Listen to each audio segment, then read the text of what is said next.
Alors moi je m'appelle Joseph Flouchard, j'ai 15 ans, je suis en seconde C et je suis le directeur de la compagnie professionnelle Les Marionnettes de Fontainebleau. Je suis marionnettiste depuis 2017 et professionnel depuis 2020. Qu'est-ce qui t'a poussé à devenir marionnettiste? Je pense que c'est le fait d'avoir toujours une âme d'enfant. Parce que la marionnette, ce qui est bien, c'est qu'on peut tout lui dire, on peut tout lui faire dire, on peut lui faire passer des messages satiriques, des messages comiques. Et je pense que ça m'aide bien parce que c'est un moyen de dire ce qu'on veut dire sans s'exposer. Et aussi, je trouve que c'est un bon moyen d'exprimer sa créativité. C'est considéré comme une branche du théâtre. Il faut être encore plus minutieux parce que tout est réduit. Comment devient-on marionnettiste? Alors, ça dépend. Moi, je suis marionnettiste guignoliste, c'est-à-dire que je manipule une marionnette qui s'appelle Guignol. Dans la tradition du guignol parisien, c'est une tradition qui se transmet de maître à élève. Donc, par exemple, moi, je suis sous l'aile de Pierre Le Faucheux, qui est directeur du théâtre Guignol du Ranelagh. Mais ce qui est important à savoir avec Guignol, c'est qu'on ne peut pas faire d'école. Si on manipule juste des marionnettes à fil, il y a l'école de marionnettes à Charleville-Mézières, par exemple.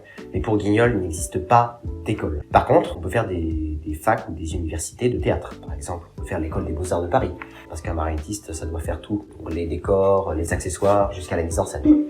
Quelles sont les difficultés qu'on peut rencontrer dans cette passion? Alors déjà, c'est que c'est un métier qui est très très peu rémunéré. On peut gagner sa vie, il n'y a pas de problème, sauf qu'on va pas habiter dans une villa. C'est difficile de vivre de ça, mais quand on a la passion, on peut le faire, c'est possible. Dans tous les métiers du spectacle, c'est le public. Le public, de nos jours, malheureusement, on a des gens qui sont contents de venir à un spectacle de marionnettes, on a des gens qui sont pas contents du tout. Moi, j'ai eu beaucoup de problèmes, par exemple, avec ça. Des gens qui n'aiment pas ce qu'on fait, mais ils vont le témoigner, ils vont le dire, et donc ils vont faire des rumeurs. Voilà. Il y a toujours ce problème du public. Quelle est la différence entre marionnettiste et ventriloque? Alors, quand on est ventriloque, on n'est pas forcément marionnettiste. Le ventriloque est un artiste et son rôle est de parler la bouche fermée, donc avec le ventre. Mais on n'est pas obligé d'utiliser une marionnette. Après, comme par exemple Jeff Panaclock, peut être ventriloque et marionnettiste. Et un marionnettiste qui n'est pas ventriloque, c'est quelqu'un juste qui va parler avec la bouche. Peut-on vivre de cette passion? Je dis oui, mais faut quand même bien s'organiser parce que comme tout métier du spectacle, c'est pas un métier qui est extrêmement rémunéré. Après moi je peux vivre entre guillemets de ce que je fais parce que j'habite encore avec mes parents, je gagne ce qu'il me faut pour faire vivre mon théâtre, mais je pense que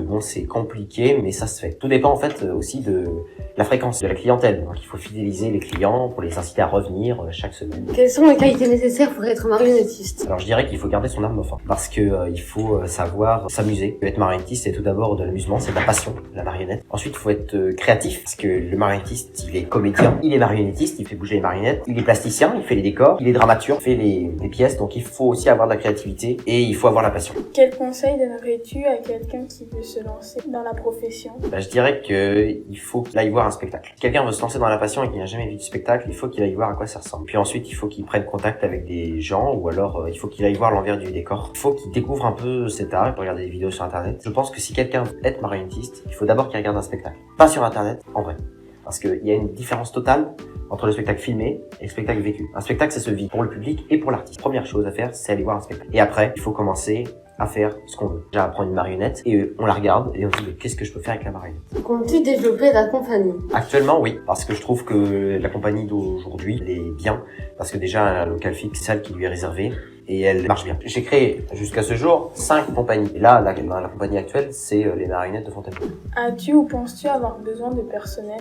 Alors j'en ai déjà du personnel. La majorité des marionettistes travaillent tout seuls. Mais moi, étant donné que ça fait pas mal de temps que je fais ça, mes amis ont voulu aussi se lancer dans l'aventure. Alors moi, je suis l'artiste de la compagnie, c'est-à-dire que c'est moi qui anime les spectacles. Mais j'ai un co-metteur en scène, c'est-à-dire quelqu'un qui va donner l'esprit critique, notamment pour la répétition. J'ai un régisseur général qui s'occupe de la lumière et du son. Et j'ai un responsable communication qui s'occupe des réseaux sociaux. J'ai après des agents de sécurité de la salle. Ça concerne la sécurité incendie, ça concerne les enfants qui s'approchent pas trop de l'installation.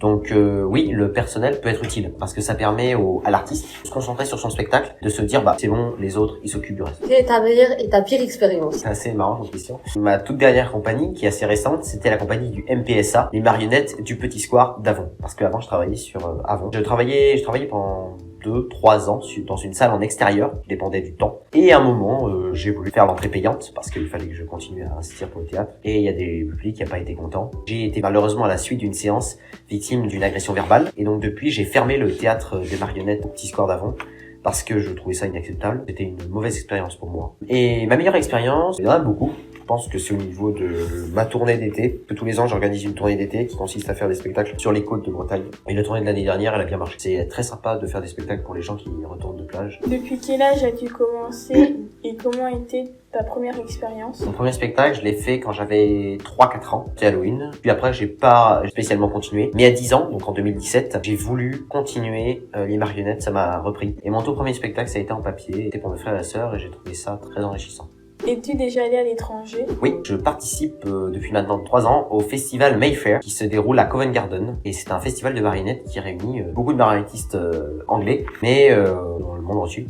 Quand joues-tu tes spectacles? Le théâtre de marionnettes est ouvert tous les dimanches, période scolaire, et pendant les vacances scolaires, le mercredi, le samedi et le dimanche à 16h. Et on se déplace aussi pour tout type d'événements dans toute la France et à l'étranger, pour des anniversaires, des écoles, des mairies. Par exemple, à Saint-Aspect, là, on a fait un déplacement pour les enfants du personnel. Alors donc, le théâtre des marionnettes de Fontainebleau est situé à Fontainebleau, de son nom, et l'adresse c'est 83 rue Grande, donc au centre-ville.